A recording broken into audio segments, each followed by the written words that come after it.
Glenn, many congratulations. A 5-0 win out of the group. You must be over the moon right now. No, I'm not. 86 average is not where I want to be right now. My practice regime is so much better than that, and a 5-0 against, arguably one of the best players in the world right now in Nathan is great.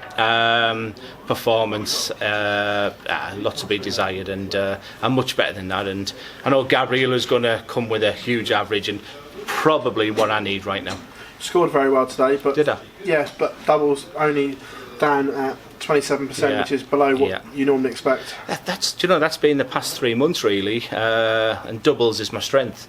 I've never been the biggest 180 hitter. I've never been, arguably the biggest 140 hitter. I stand here disappointed after beating Nathan 5-0, and he just stormed off the stage there, and he's a great lad. I said to him, backstage, he's got an amazing future, and he will be back.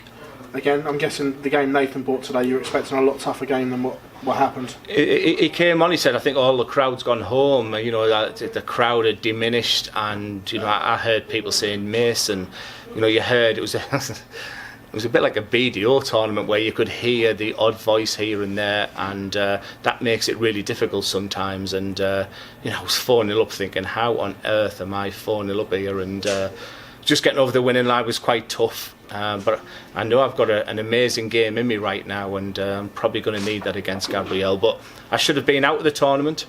I was thinking about that a lot. Martin Schindler should have put me to bed, but I'm now in the last 16, and I'm due a big game. Going into the game, did you prefer it knowing what you need to do? It was a straight shootout? Yeah, definitely.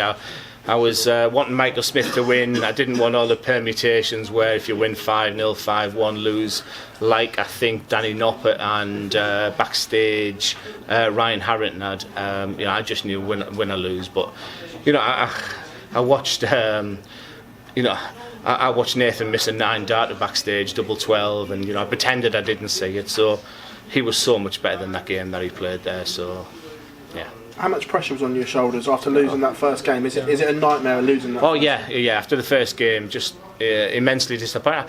I went out Friday night and had a fantastic night. I was down the Cleveland Arms and maybe just sort of had too good of a night. Didn't wake up as fresh as probably I wanted to, but I've been going to bed as really early since then. And I promise you, my manager's stood behind you now, and there's a big game in me. I ain't going home without hitting a big 100 average, and probably Gabriel to beat Gabriel right now is exactly what I'm going to need. Format goes up as well. That suits your game a lot better. Definitely. I think it suits all players. You're not so nervous. It's a 60-metre sprint against a 400-metre sprint.